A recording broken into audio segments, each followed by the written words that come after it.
शिवराय शेतकरी बंधूंनो, मी आपला शेतकरी मित्र यश कुमार. जर आपण अद्रक शेती करत असाल आणि अद्रकीच्या शेतामध्ये आपल्याला जर असे पिवळसर पानं शेंड्याचे दिसत असेल तर ही लक्षणे फेरसची कमतरता असते. कारण की अद्रक लागवड केल्यानंतर साधारणतः 60 दिवसानंतर आपल्याला शेंड्यातील पाने असे पिवळसर दिसायला लागतात. सोबतच खालची पाने ही आपल्याला अशी शेंड्याकडून करपत येताना दिसतात.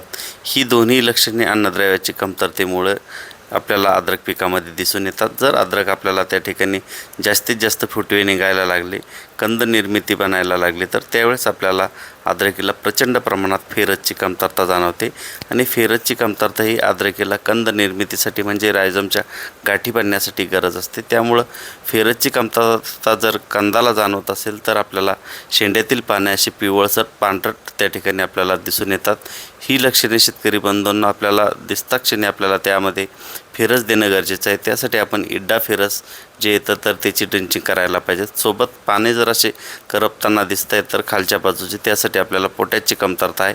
पण ऑलरेडी पोटॅश जमिनीमध्ये जास्त असतं, फक्त क्लोराईड स्वरूपात असल्यामुळं पिकाला ते उचलता येत नाही. तर त्यासाठी शेतकरी बंधूंना आपल्याला GS बायोसायन्सचे पोटॅश 50 हे जर घेतलं, जे आपल्याला सोडियम क्लोराईड फ्री येईल, जेणेकरून ते पिकाला त्वरित उपलब्ध होईल. त्यासाठी शेतकरी बंधूंना आपल्याला पोटॅशची कमतरता जर शेंड्यातील पाने करपताना दिसत असेल तर लक्षणे ओळखून आपण त्या ठिकाणी पोटॅश 50 या अन्न घटकाची ड्रिंचिंग करायला पाहिजेत.